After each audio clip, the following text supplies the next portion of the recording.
अब मेरा सीधे सवाल यह है कि ये जदयू भाजपा के लोग अगर तेजस्वी जी के 17 महीने का कार्यकाल छोड़ दें, जिसमें वो उप मुख्यमंत्री थे, जिसमें कोई परीक्षा लीक नहीं हुई, जिसमें 5 लाख लोगों को नौकरी मिली, जिसमें 3.5 लाख नौकरियां प्रक्रियाधीन की गई, जो संभवतः अब आएगी, बस हाथ जोड़ के विनती करेंगे कि उसमें लीकेज ना हो।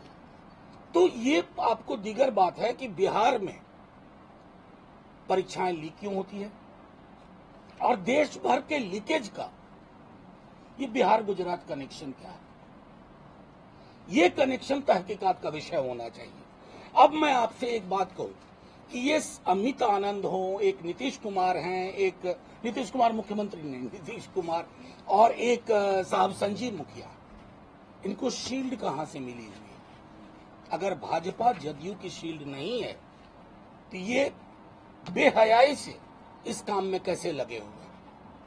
अब आइए एक सवाल आपको और जो आपके मन में होगा। आपने सिकंदर यादवेंदु का नाम सुना होगा। लोग रिश्ता जोड़ने लगे लालू जी के साथ, चूंकि यादव है।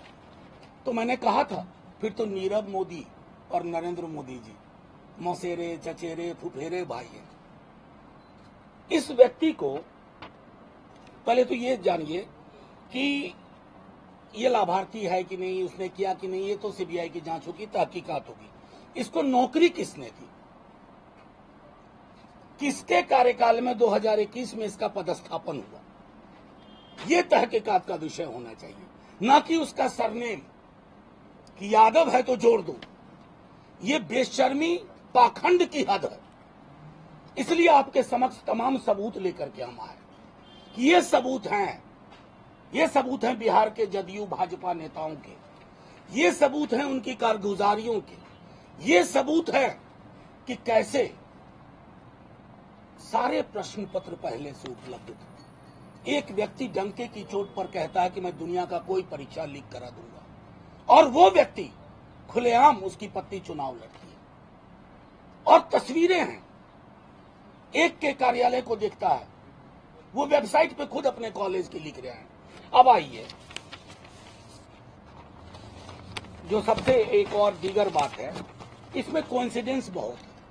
एक ही केंद्र पर ग्रेस मार्क्स मिले, एक ही केंद्र पर 718 719 मार्क्स आए, और ये सब कुछ होने के बावजूद हमारे माननीय शिक्षा मंत्री क्लीन चिट देते रहे। और जब बात बढ़ी आगे तो उन्होंने क्या किया, एक झूठ मूठ की कहानी गढ़ी कि थोड़ी विसंगति है, एक हाई पावर कमेटी बनाएंगे। किस बात के लिए हाई पावर कमेटी? कितने सबूत चाहिए आपको? प्रतिदिन अखबारों में छप रहा है, प्रतिदिन पूरी कहानियां आ रही हैं। तो आप लैच ऑन कर गए बिहार के उस स्टोरी पे, बिना संजीव मुखिया, अमित आनंद, नीतीश को देखे हुए लैच ऑन कर गए। मैं सिर्फ इतना कहना चाहता हूं, इतने साक्ष्य और सबूत हैं, उसके बाद आप इन दोषियों पे कार्रवाई करिए, अनुसंधान करिए बिना पूर्वाग्रह के। और तीसरी चीज, परीक्षा रद्द करिए, क्योंकि लाखों छात्रों के भविष्य के साथ आप खिलवाड़ नहीं कर सकते हैं।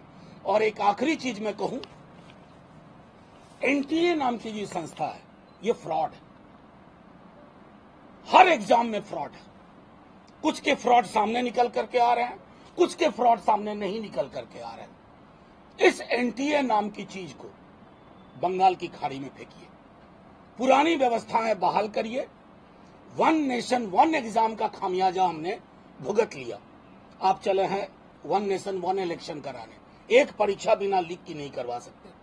आप असफल लोग हैं, अकर्मण्य लोग हैं, आपके अंदर योग्यता नहीं है। बच्चों से माफी मांगिए और कहिए कि अनुसंधान में ये जो बड़े बड़े नाम हमने गिनवाए, ये सारे नाम गिरफ्त में आने चाहिए, कोई उसके बाहर नहीं तो हमारे पास भी इंस्ट्रूमेंट्स हैं, लीगल उपकरण है, हम उसका इस्तेमाल करेंगे।